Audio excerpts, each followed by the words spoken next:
इस वीडियो में मैं आपको बताऊंगा कि हम किस प्रकार से विंडोज़ फॉर्म एप्लीकेशंस को बना सकते हैं। विंडोज़ बेस्ड एप्लीकेशंस को बनाने के लिए हमें एक pre defined class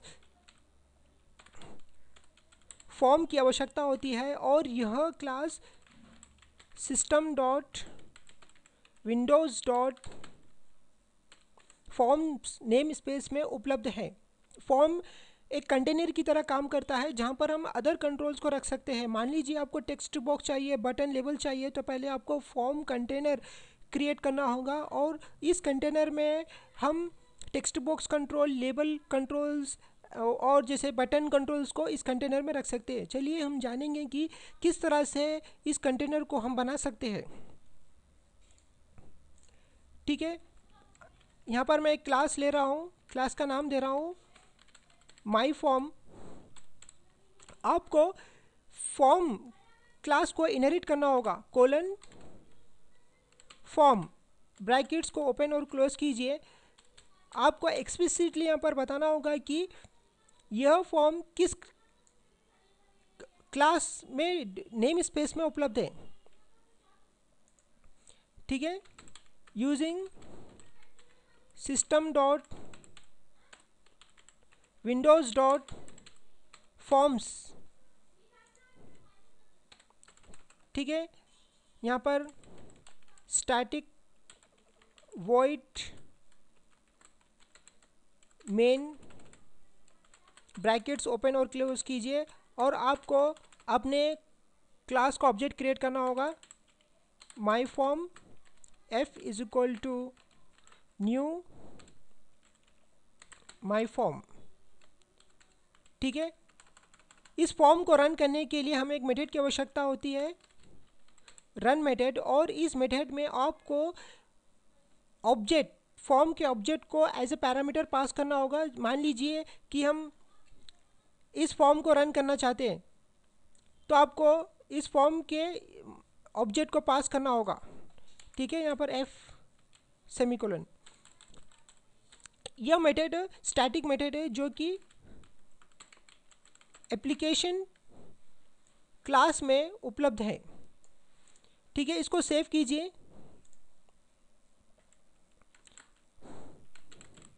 my form dot C S आप कहाँ पर भी सेव कर सकते हैं। मैं इसको यहाँ पर लोकल डिस्क आई में सेव कर रहा हूँ। ठीक है, इसको रन करने के लिए हमें कमांड प्रॉम्प्ट का इस्तेमाल करना होगा। स्टार्ट बटन को क्लिक कीजिए, all programmes, Microsoft visual studio 2010 को सेलेक्ट कीजिए और इसमें आपको मिलेगा विजुअल स्टूडियो टूल्स और इसमें आप पाएंगे विजुअल स्टूडियो कमांड प्रॉम्प्ट। इसको सेलेक्ट कीजिए, उस ड्राइव में जाइए जहाँ पर आपने इस फाइल को सेव किया है और इसके बाद इसको कंपाइल कीजिए। CSC फाइल नेम दीजिए my form dot C S. Okay, और ये कंपाइल हो चुका है।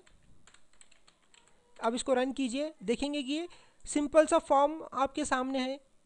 ये एक फॉर्म है जो कि कंटेनर है और इस फॉर्म में हम टेक्स्ट बॉक्स, बटन्स, लेबल को रख सकते हैं। आप देखेंगे कि यहाँ पर टाइटल बार में कुछ भी नहीं है, कैप्शंस। ओके, और ये बैकग्राउंड कलर, मान लीजिए आपको यहाँ पर टेक्स्ट टाइटल बार में कुछ नाम देना है, टाइटल बार जैसे कैप्शन आपको यहाँ पर देना है, तो आपको इसके प्रॉपर्टी को सेट करना होगा। चलिए प्रॉपर्टी को सेट करते हैं। F dot text is equal to, यहाँ पर आप कुछ भी दे सकते हैं टेक्स्ट। मैं यहाँ पर दे रहा हूँ माई फॉर्म। ठीक है, फिर से इसको कंपाइल कीजिए और रन कीजिए। आप देखेंगे कि यहाँ पर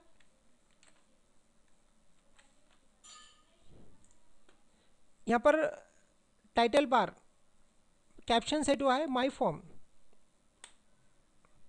ठीक है, आपको इसका कलर चेंज करना है, बैकग्राउंड कलर चेंज करना है, तो आपको यहाँ पर देना होगा F dot back colour is equal to, colour एक इन्यूमरेटेड टाइप है, जैसे कि यहाँ पर हम देंगे पिंक कलर देंगे। ठीक है, इसको सेव कीजिए और ये एक इन्यूमरेटेड टाइप है और ये कांस्टेंट है। ये type system dot drawing name space में आपको उपलब्ध होगा, तो यहाँ पर आपको एक्सप्लिसिटली बताना होगा सिस्टम डॉट ड्राइंग। इसको सेव कीजिए, कंपाइल कीजिए और रन कीजिए। आप देखेंगे कि इसका बैकग्राउंड कलर चेंज हो गया। मान लीजिए आपको यहाँ पर जो सो इसके साइज़ को चेंज करना है, विड्थ और हाइट को चेंज करना है। इसके लिए आपको इसका प्रॉपर्टी सेट करना होगा, size property, size is equal to new size, जैसे कि हम यहाँ पर देंगे 400 विड्थ और हाइट। सेव कीजिए। अब इसको कंपाइल कीजिए और रन कीजिए। देखेंगे कि इसका साइज, विड्थ और हाइट थोड़ा सा चेंज हो चुका है। मान लीजिए आपको हाइट को इंक्रीज करना है। यहाँ पर आप दीजिए हाइट 600। ठीक है, इसको फिर से कंपाइल कीजिए। आप देखेंगे कि इसका हाइट चेंज हो गया। इस प्रकार से हम फॉर्म को बना सकते हैं और इसमें दूसरे कंट्रोल जैसे लेबल, टेक्स्ट बॉक्स, बटन्स को यहाँ पर रख सकते हैं। यहाँ पर हमने ये प्रॉपर्टीज़ को यहाँ इस तरह से सेट किया है।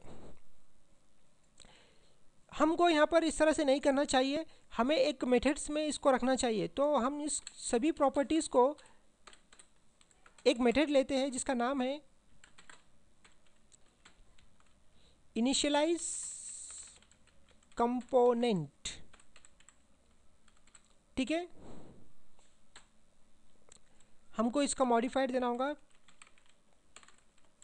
प्राइवेट, और ये मेथड कुछ भी रिटर्न नहीं कर रहा, वॉइड।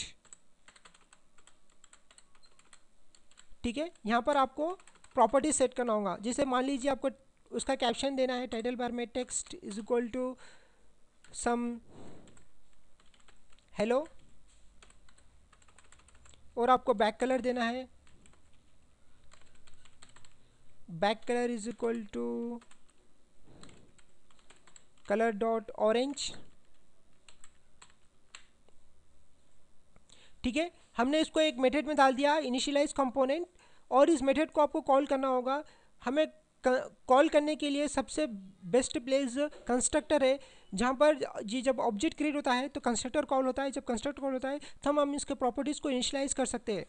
तो इसीलिए हमें इस मेथड इनिशियलाइज कंपोनेंट को कंस्ट्रक्टर से कॉल करना होगा। My form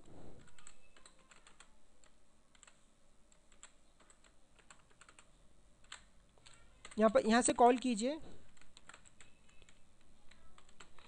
initialise component. ठीक है, इसको सेव कीजिए, इसको रन कीजिए। देखेंगे कि बैकग्राउंड कलर ऑरेंज हो चुका है और यह कैप्शन हेलो है टाइटल बार। इस प्रकार से हम एक कंटेनर को बना सकते हैं।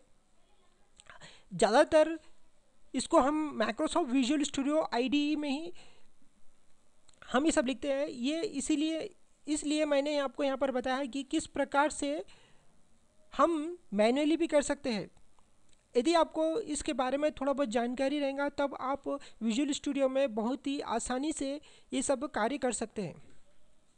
आप देखेंगे कि हमने यहाँ पर ये जो सेटिंग है एक इनिशियलाइज कंपोनेंट मेथड में रखा है और इस मेथड को कंस्ट्रक्टर से कॉल किया है।